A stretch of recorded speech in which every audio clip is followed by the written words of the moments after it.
Boy, thank God. Yeah. Hey. 901 Shelby Drive, look alive, niggas came up on this side.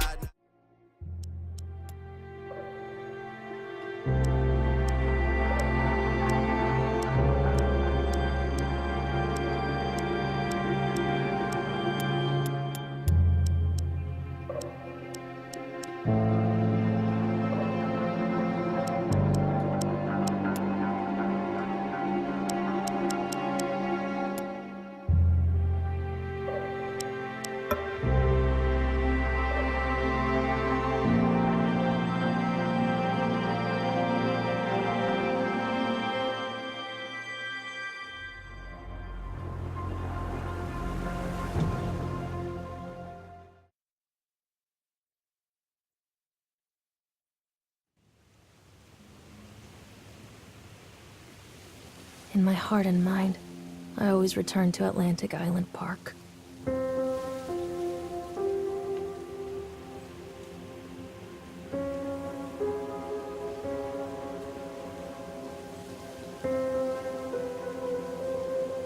Where's Mr. Bear? I haven't seen Mr. Bear, Callum.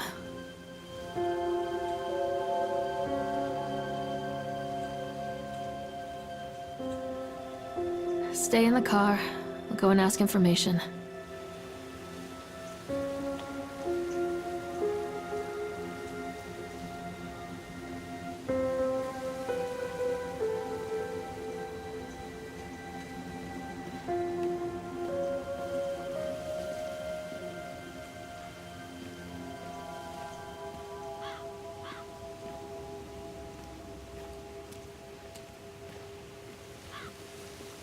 Attention patrons, the park is now closed. Please make your way to the car park at your earliest convenience. Employees prepare the park for shutdown.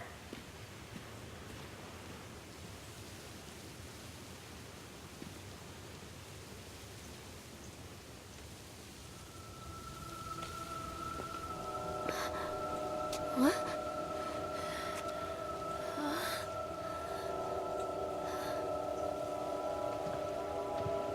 Hey, Lorraine. Lorraine. Don't blame yourself, Lorraine. People lose things all the time. Take a deep breath. Think about the last place you saw your son's teddy bear. Hey, stop!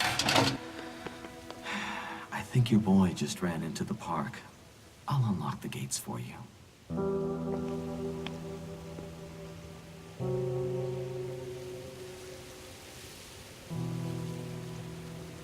Callum, I told you to wait in the car! Come on, Mommy! Callum, where are you going? Over here! There's something special about the entrance to an amusement park. A line drawn between the real world and the world of whimsy within.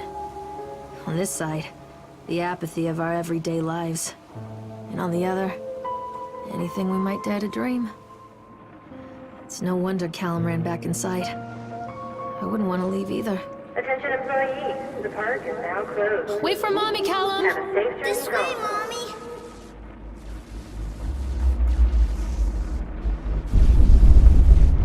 Wait up there for Mommy, Callum! Over here! Wait up there for Mommy, Callum! Catch me, Mommy!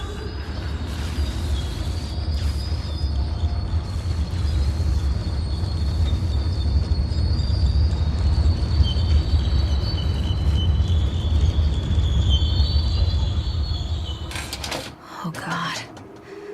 The park. What happened here? Come back, Callum! You can't catch me.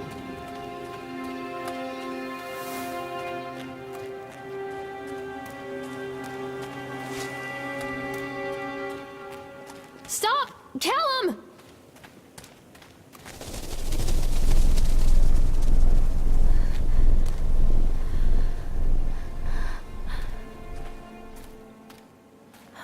Callum! Stop, Callum!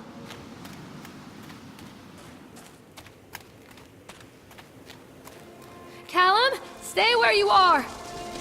This way!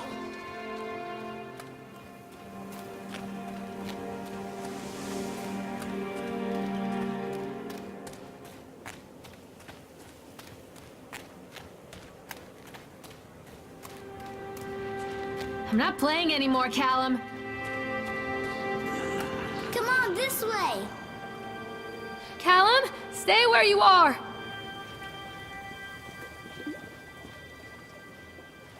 Stop! Callum!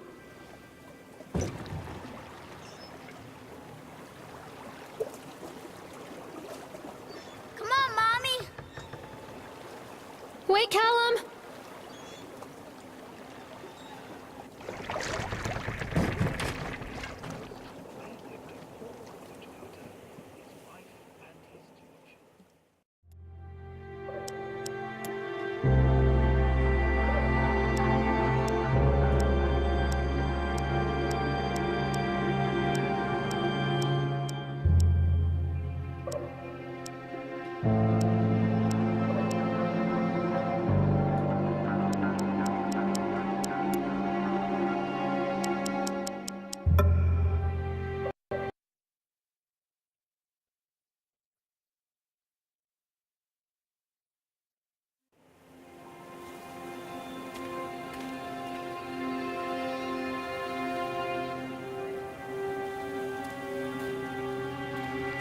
Wait for Mommy!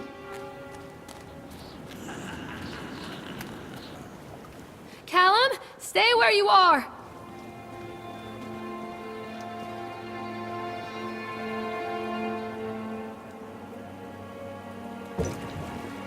Callum, stay where you are! Come on, Mommy. Where did you go?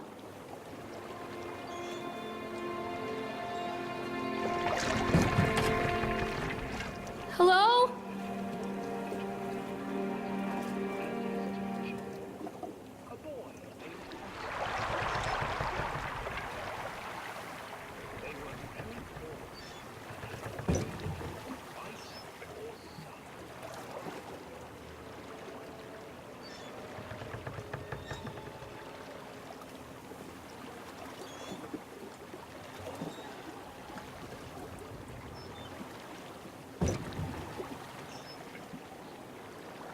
Callum, where did you go? Callum, where did you go?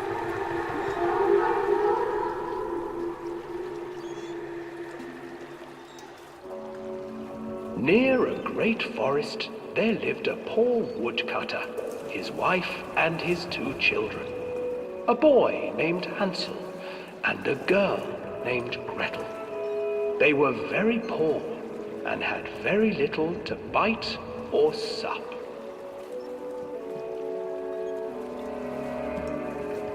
"What will become of us?"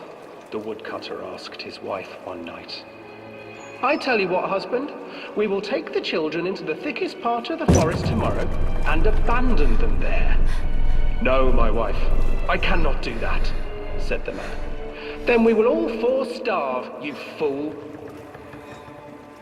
Hansel and Gretel overheard their parents talking, and Gretel began to weep. "Do not fret, Gretel," Hansel said. He crept out of the hut and gathered white stones from the ground to fill his pockets.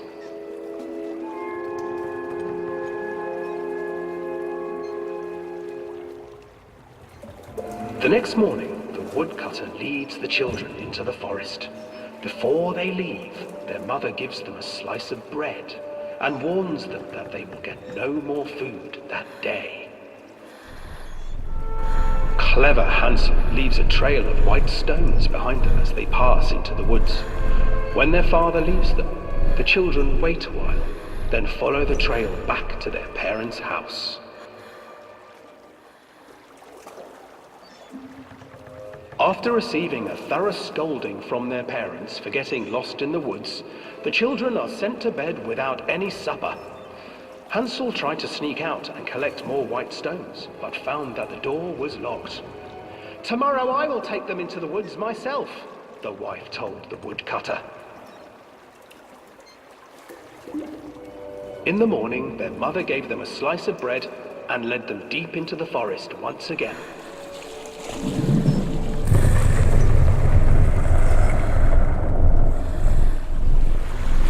Hansel broke his bread into pieces and left a trail of breadcrumbs to lead them safely home.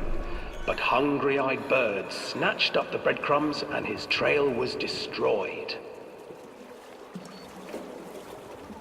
Abandoned by their parents and unable to find the trail home, the children wandered in the forest for 3 days.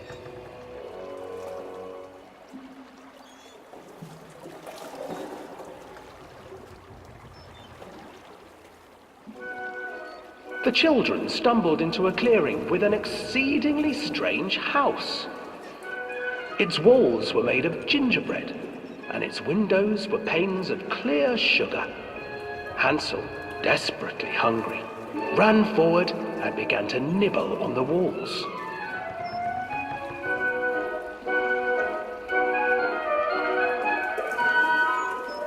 Nibble, nibble, little mouse. Who is nibbling at my house? An old woman emerged from the house, sniffing the air and peering around with cloudy eyes. Oh, you dear children, who brought you here? Just come in and stay with me. No harm will come to you. But Hansel and Gretel stayed back, for the old woman reminded them of their cruel mother. Come, children, don't be afraid. I have something for you.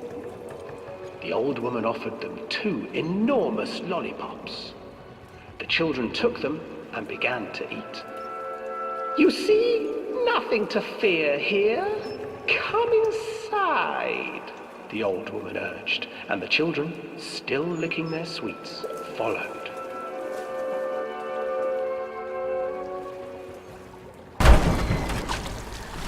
Once inside the house, the old woman changed. She stuffed Hansel into a cage and put Gretel to work, sweeping and cleaning her hut. Your brother will make a good mouthful, the old witch told Gretel. Once he is fattened up, I shall feast upon him.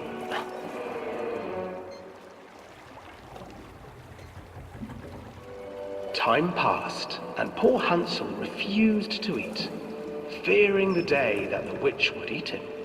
The witch, for her part, grew impatient.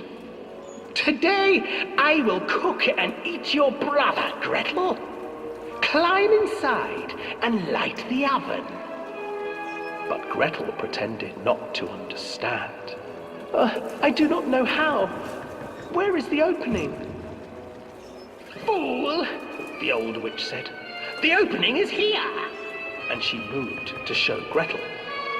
Seizing her courage, brave Gretel gave the witch a shove, and the old crone tumbled forward into the oven. Gretel slid a large iron bolt over the door to the oven. Gretel freed her brother Hansel, and together they lit a fire beneath the oven. And though she screamed and begged, the children sat by the oven until her screams had stilled, and the witch was cooked. And then, because even children can't survive on sweets, they divided up the body of the old witch and ate her.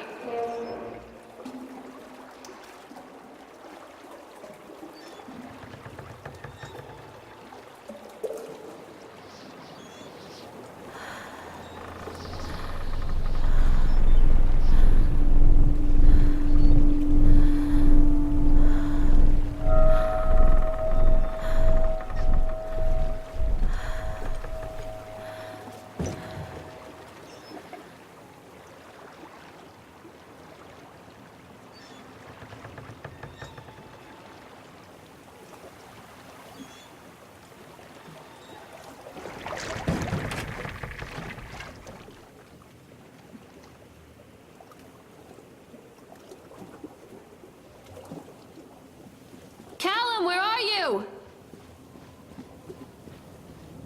Where's my boy? Hansel and Gretel.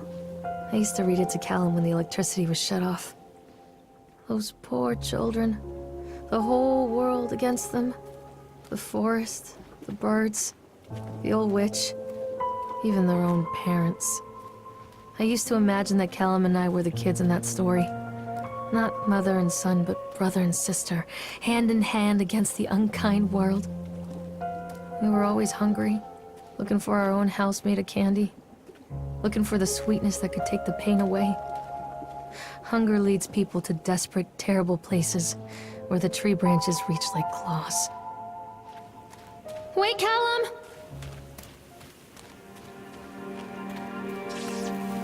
Another accident.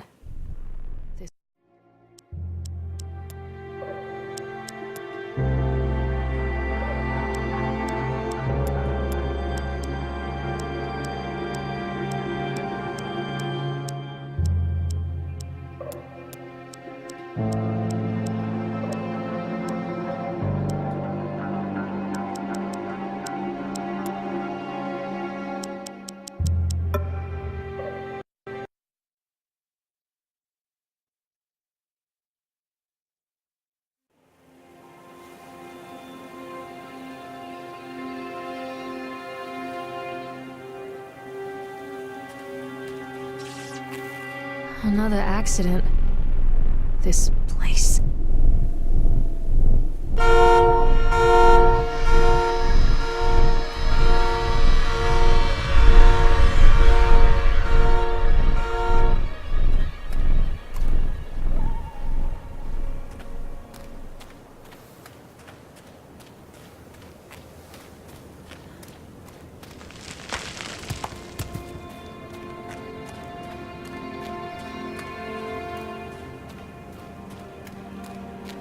Callum, where did you go?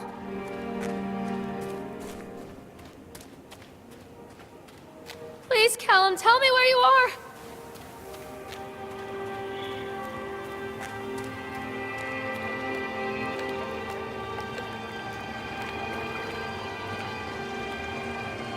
This old thing used to make the blood run to my head. Make me dizzy. Callum!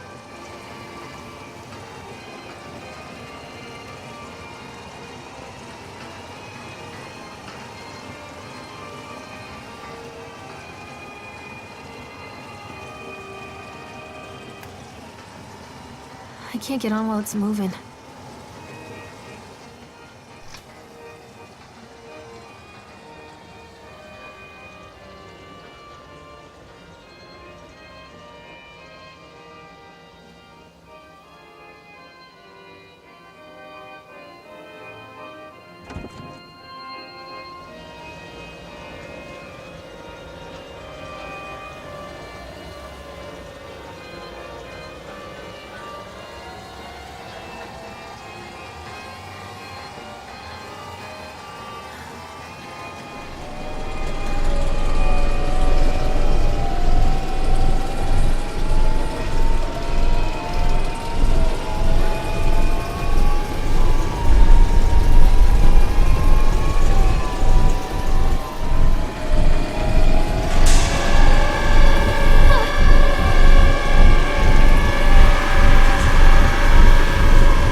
Treachery hides in thoughts.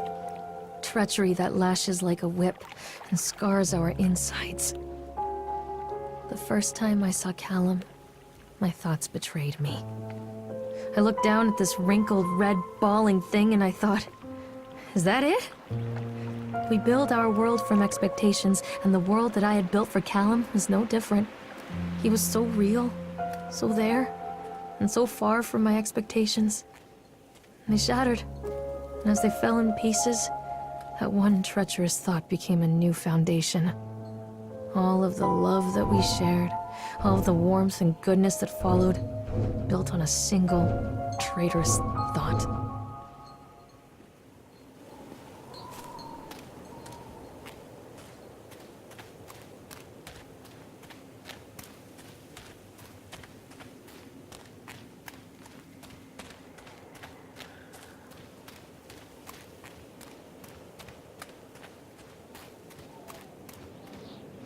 Constant crashes and 80s music. I guess it floats someone's boat.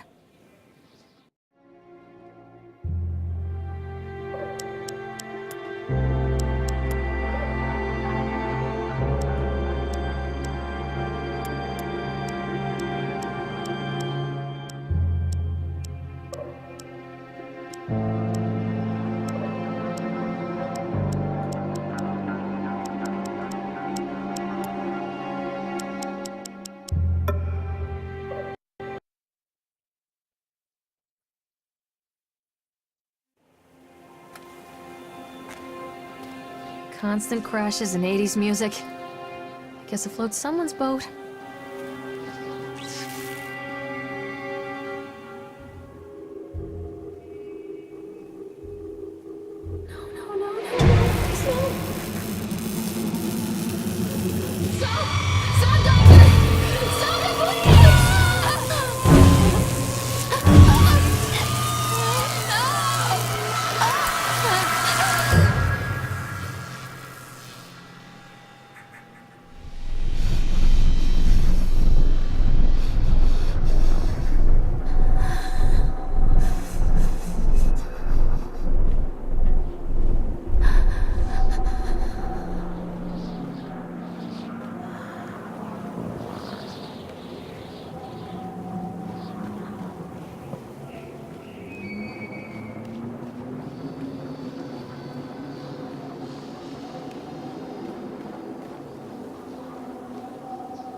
It's a matter of public record that I am a failure as a mother. Once, when Callum was very small, I left him asleep in the car while I ran an errand. Don't even remember what it was. When I came back, the sheriff was standing next to the car, watching my boy through the window. I didn't like what I saw in his eyes. Judgment. He wrote me the ticket without saying a word. Just the scratch of his pen on the notepad. When he gave it to me, our eyes met. I know what you're going through. My daughter, Helen, she just gets some help. Help was a bolt of lightning. Help was 1,000 volts surging through my veins. Help is agony. I'd rather die. I wanted to scream. I'd rather you pulled your gun and shot me. But instead my mouth said, "Yes, Sheriff."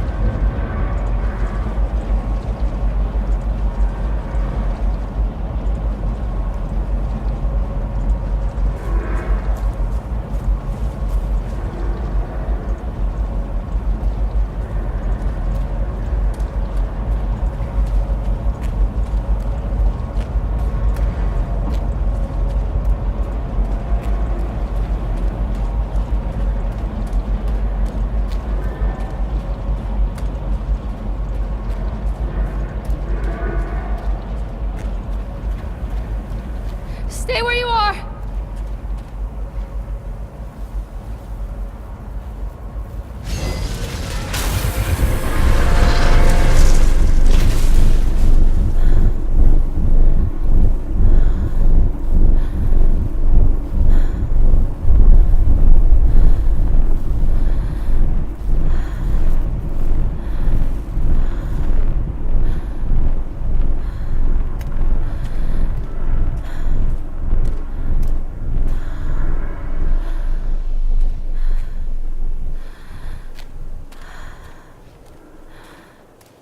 A lot of people idolize their children. You hear them talking about their kids and just the way they talk, their fucking voices make me want to vomit. My angel likes to read, and little Johnny is so good on the piano. Fuck those people! You give up 9 months of your life carrying them, you traumatize yourself giving birth to them, and then you spend the rest of your life as their slave. Wiping asses, mopping up piss, feeding them. Little life-sucking monsters who take and take and take until... we all go insane. Any parent who pretends otherwise is just dishonest. That's called choice supportive bias. I am